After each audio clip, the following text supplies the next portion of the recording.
Mga ka-sports, hindi lang Gilas ang may magandang balita ngayon dahil pati si Terence Romeo o mas kilala nating TR7 at ang Zamboanga Valientes ay umiingay na din sa international scene.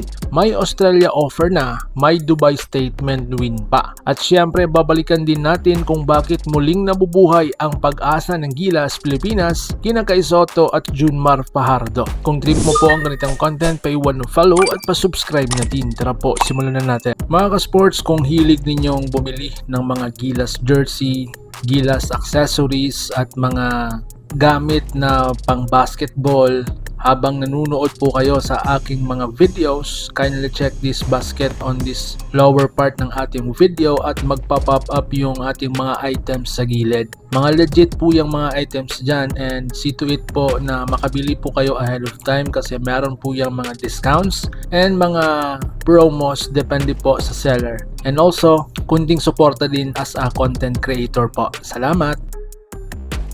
Mga ka-sports, hindi biro ang ipinakita ng Zamboanga Valientes sa Dubai Basketball Invitational. Rookie team pa lang pero nagawa nilang gulatin ng international basketball community. Lalo nang talon nila ang defending champion ng Beirut Club sa 83-72 na score. Ito ang klase ng panalo na hindi lang score ang binibilang kundi ang respeto. Dahil dito nagbukas ang pinto ng international offers, particular mula sa Australia na isang bansa na kilala sa physical at disiplinadong basketball.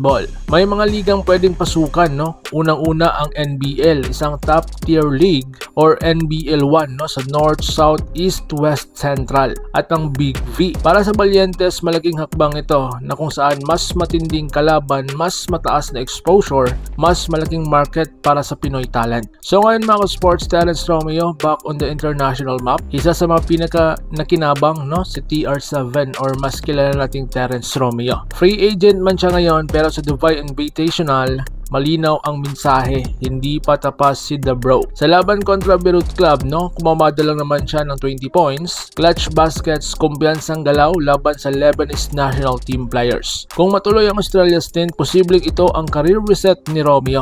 Malayo sa intriga, focus sa laro at laban sa mas physical na basketball. So ngayon mga sports, no, biggest transition mula sa club level diretso sa national pride. Habang umaangat ang mga Pinoy sa international club scene, Gilas Pilipinas naman ang may magandang balita din. Sa darating na FIBA World Cup Asian Qualifier second window, haharap ang Gilas sa New Zealand this coming February 26, sa Australia March 21. Dalawang powerhouse pero iba na ang usapan ngayon dahil sa pagbabalik ni Kai Sotto at Junmar Fajardo. Dahil nga si Kai Sotto galing sa kanyang injury, napaka-solid ng kanyang performance ngayon sa Japan B1 League. May double-doubles, rim protection, improved footwork. 7'3" presence na bihira sa Asia. Habang si Junmar Fajardo the Kraken na isang PBA GOAT, lakas sa post, experience versus physical teams. Napaka-perfect mentor at partner ni Kai sa loob. Kai plus Junmar sa paint, legit problema para sa kahit sinong kalaban. So ngayon mga sports, hindi lang big men ang sandata ng Gilas ha.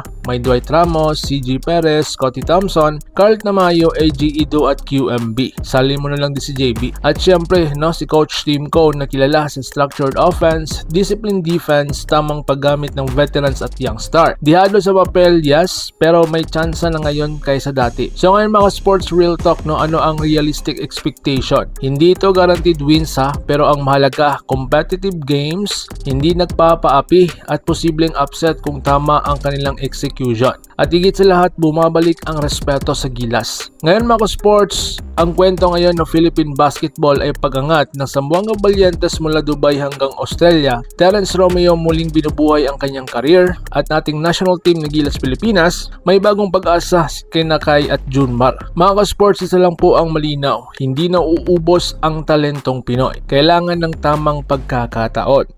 Mga ka-sports, like, share, and subscribe para updated po kayo mga ka-sports sa ating mga uploads. Laban Pilipinas puso, so paano? Ingat po kayo.